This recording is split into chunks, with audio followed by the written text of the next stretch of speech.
Hi friends, welcome to my YouTube channel Sanjay academy. कैसे हैं आप सभी लोग।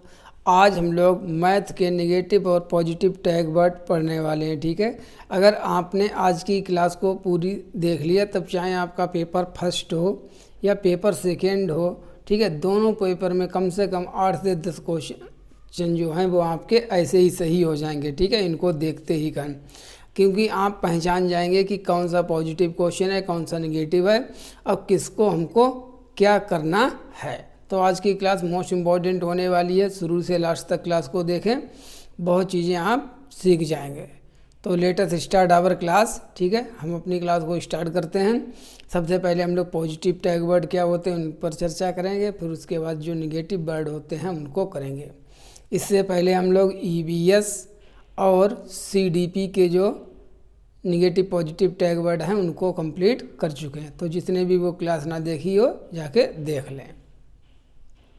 चलिए, और इसकी जो PDF वो आपको हमारे टेलीग्राम ग्रुप पर मिल जाएगी। सबसे पहले पॉजिटिव का मतलब होता है सही। ठीक है, सही आगमन विधि का प्रयोग करके सिखाने के लिए। ठीक है, आपको बच्चों को सिखाने के लिए आगमन विधि का प्रयोग करना। आगमन विधि का क्या है? आथे आगमन, आथे अरस्तु। आगमन विधि को अरस्तु ने दिया था। ठीक है, किसने दिया था? अरस्तु ने दिया था।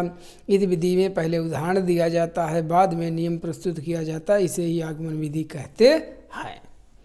समावेशी कक्षा। ठीक है, क्लासरूम में आपको सभी बच्चों को साथ लेकर चलना है। सबका साथ, सबका विकास, सबका विश्वास।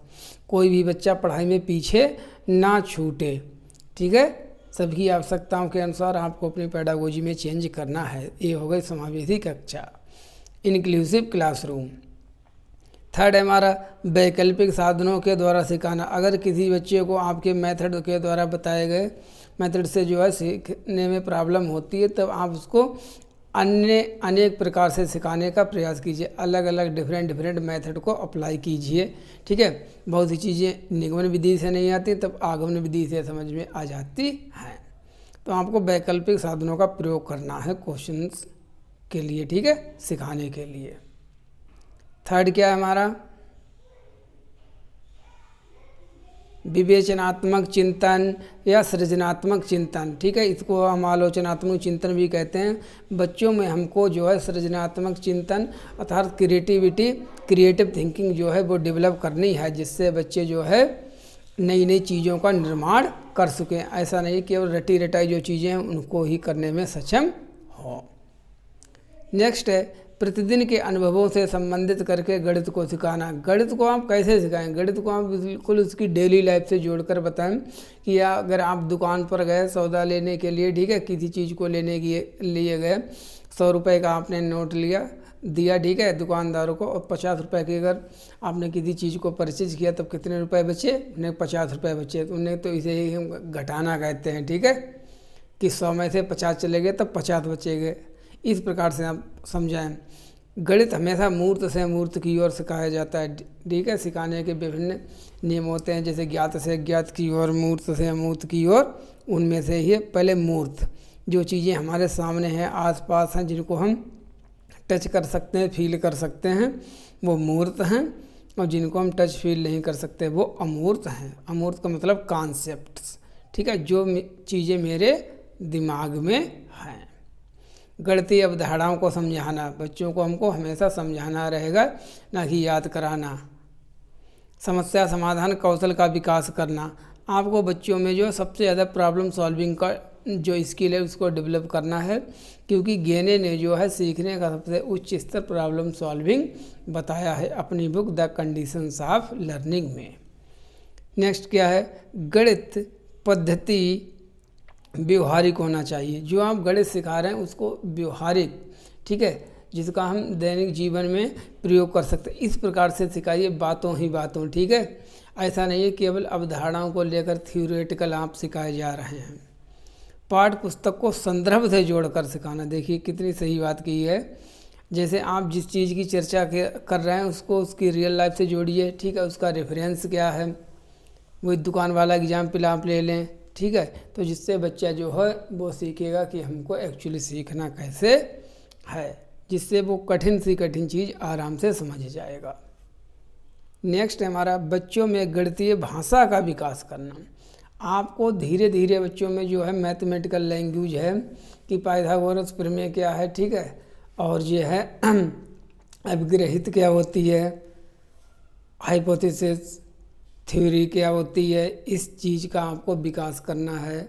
आगमन निगमन, भाषा संसर्ग, ठीक है, तो ये बहुत सी चीज़ें हैं। तो आपको गणितीय भाषा सूत्र हैं, प्रतीक चिन्ह हैं, लैम्डा है, इस प्रकार से आपको बच्चों में गणितीय भाषा का विकास करना है। लास्ट है हमारा सृजनात्मक चिंतन का विकास। ये तो मोस्ट इम्पॉर्टेंट है। बिना आप क्रिएटिव थिंकिंग बच्चों में डेवलप किए आप उनको उनके मस्तिष्क का मैथमेटाइजेशन आप थिंकिंग कर ही नहीं सकते हैं। अच्छा एक बात बताइए, देखिए हमेशा याद रखना, क्वेश्चन आए बच्चों को गणित पढ़ाने का प्रमुख उद्देश्य क्या है, तो बच्चों को गणित पढ़ाने का प्राथमिक उद्देश्य मैथमेटाइजेशन थिंकिंग ऑफ द चाइल्ड, बच्चों के मस्तिष्क का गणितीकरण करना, ठीक है, गणितीयकरण, बच्चों के दिमाग का गणितीकरण करना, किसी भी चीज़ को वो गणित के हिसाब से देख सकें कि इसके पीछे लॉजिक क्या है, रीजनिंग क्या है, क्या चीज़ कैसे हो रही है, काज इफेक्ट क्या है। चलिए ये तो हमारे पॉजिटिव हो गए। अब हम देखते हैं निगेटिव क्वेश्चंस की तरफ निगाह डालते हैं। ये हमेशा गलत होंगे क्वेश्चन में, ठीक है, जिनमें इनवर्स का प्रयोग किया हो वो क्वेश्चन हमेशा गलत होंगे, ठीक है, तो उनका आंसर भी गलत ही हमको देना है क्योंकि निगेटिव है। अगर क्वेश्चन पॉजिटिव है तो पॉजिटिव आंसर देना है, क्वेश्चन निगेटिव है तो हमको निगेटिव देना है, ठीक है, निगेटिव का भाई निगेटिव। सबसे पहला मैं केवल बहुत से अभ्यास करके सिखाना। अगर किसी भी प्रश्न में अगर बहुत से लॉट ऑफ क्वेश्चन की प्रैक्टिस करके गणित सिखाने की बात की जा रही है तो वो क्वेश्चन कैसा है, वो गलत है, वो निगेटिव है। क्वेश्चन आता है गणित की किताब कैसी होनी चाहिए, क्या मोटी और बड़ी होनी चाहिए, कोई ज़रूरी नहीं, कोई आवश्यकता नहीं है कि गणित की किताब हमेशा मोटी और बड़ी हो, तभी उसमें उसको अच्छी प्रकार से सीखा जा सकता है। पक्षपातपूर्ण व्यवहार, आप किसी के भी साथ किसी भी प्रकार का पक्षपात नहीं करेंगे, ना जाति, ना धर्म, ना लिंग, भाषा, क्षेत्र, धर्म, किसी भी आधार पर नहीं, सब समान है आपके लिए, ठीक है। आप एक न्यायाधीश हैं, आप एक जज हैं और जज की कुर्सी पर बैठकर न्याय किया जाता है। आप अगर एक टीचर हैं क्लासरूम में तब आप जो है न्यायाधीश हैं न्यायालय के, ठीक है, तो आपको किसी के साथ भी अन्याय नहीं करनी है, अनजस्टिस नहीं करनी है। उच्चतर कक्षाओं के लिए बच्चों को तैयार करना है।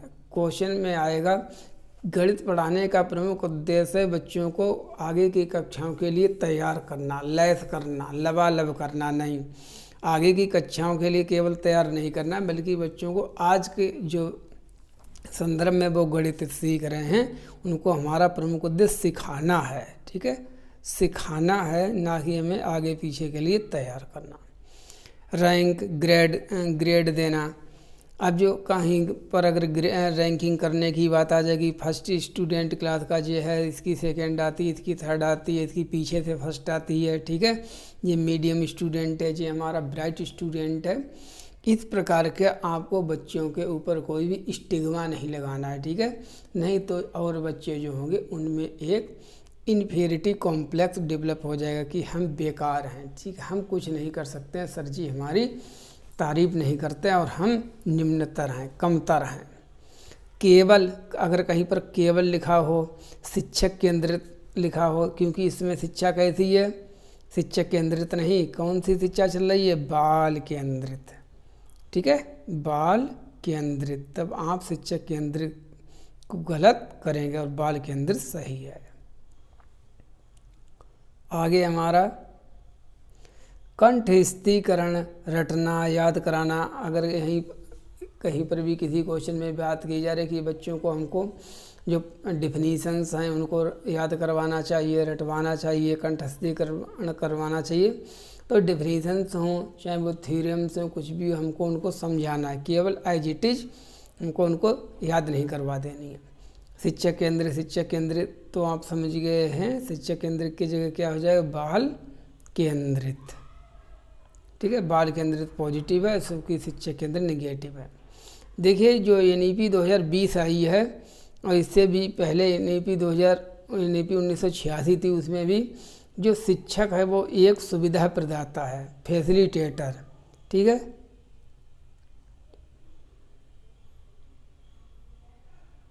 टीचर एज ए फैसिलिटेटर, जो NCERT की बुक है उसका अगर पहला पेज खोल कर देखेंगे, ठीक है, उस पर प्रस्तावना लिखी हुई है, तो उसमें ही ये लिखा है टीचर एज ए फैसिलिटेटर, जो अध्यापक है वो एक सुविधा प्रदाता है, ठीक है, सीखने में बच्चों की मदद करने वाला, ना कि सब कुछ जानने वाला। तो ये हो गया हमारा सुविधा प्रदाता। नेक्स्ट है हमारा नियमों का कठिनाई से पालन करवाना। ऐसा नहीं है आप बहुत स्ट्रिक्ट हैं, बच्चों को उनकी बात कहने ही नहीं देते हैं, बोलने ही नहीं देते हैं, इस प्रकार से आपको नहीं करना है। संकल्पनाओं को कठोरता से सिखाना, वही बात है कि इन कॉन्सेप्ट को या इन परिभाषाओं को, इन थ्योरम्स को आपको रटना है, याद करना है केवल एग्जाम के लिए या नेक्स्ट क्लासों के लिए। लड़कियां गणित में कमज़ोर होती हैं, ये कैसा वाक्य है जो लैंगिक पक्षपात को दर्शाता है। ऐसा कोई भी ज़रूरी नहीं है, ठीक है, कि लड़कियां गणित में कमज़ोर होती हैं, वो टॉप भी करती हैं। तो आपके जो माइंड में जिस प्रकार की चीज़ें नहीं होनी चाहिए। जवाब देने में सटीकता, आपको बच्चों से हमेशा सटीकता की उम्मीद नहीं करनी है कि जो भी बच्चे आंसर करें वो बिल्कुल सही ही करें, ठीक है, सही करें गलत करें कुछ भी करें, उनको बोलने दीजिए, ना कि आप उनसे 100% एक्यूरेसी की उम्मीद करें। तो चलिए क्लास को यहीं पर कंप्लीट करते हैं, मिलते हैं नेक्स्ट क्लास में। Thank you for watching. सभी लोग चैनल को सब्सक्राइब कर लें जिन्होंने भी अभी तक ना किया हो, ठीक है, क्लास को लाइक कर दें और सभी लोगों के साथ क्लास को शेयर कर दिया करें। Thank you so much.